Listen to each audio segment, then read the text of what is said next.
Bonjour, une petite question pour commencer. Gène, allèle, c'est facile pour toi? Tu connais la différence? Par exemple, un gène peut-il avoir plusieurs allèles? Ou bien, un allèle peut-il avoir plusieurs gènes? Toi aussi tu sèches. Cette vidéo est faite pour toi.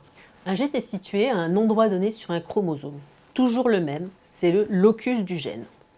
Par exemple, prenons un gène que tu pourras rencontrer dans les exercices du bac. Le gène longueur des ailes chez la drosophile. Tu sais, la petite mouche favorite des généticiens.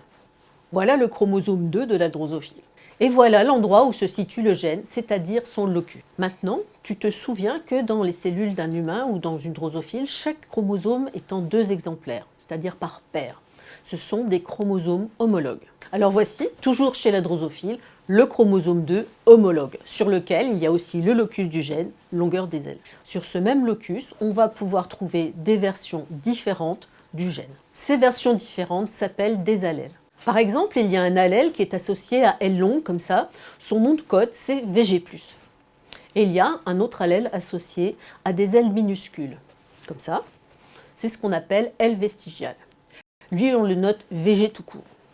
Puisqu'il y a deux chromosomes homologues, ça veut dire qu'il y a 2 allèles du gène dans chaque cellule. Ça peut être les mêmes allèles, par exemple 2 allèles qui codent pour des ailes longues, ou 2 allèles qui codent pour des ailes vestigiales. Quand un individu possède les 2 mêmes allèles d'un gène, on dit qu'il est homozygote. On a donc ici les chromosomes d'un individu homozygote pour l'allèle VG+. Son génotype, c'est-à-dire ce qu'il a sur ces 2 chromosomes, s'écrit comme cela. Parenthèse, VG+, double barre, VG+, fermez la parenthèse. Avec cette double barre qui symbolise en quelque sorte chacun des chromosomes.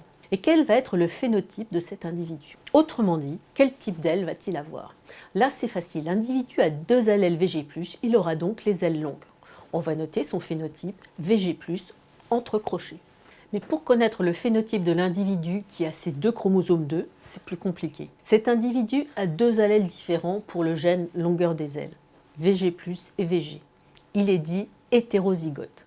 Pour déterminer son phénotype, il faut connaître les relations de dominance et de récessivité entre les 2 allèles. L'allèle VG+, est dominant. C'est d'ailleurs pour cela qu'on lui a mis un plus. Ça veut dire que le phénotype qu'il gouverne s'exprime même s'il est à l'état hétérozygote. Donc, cette mouche, dont le génotype est entre parenthèses VG+, double barre VG, fermez la parenthèse, aura des ailes longues. Son phénotype sera noté VG+, entre crochets. Cette mouche n'exprime que l'allèle dominant, VG+.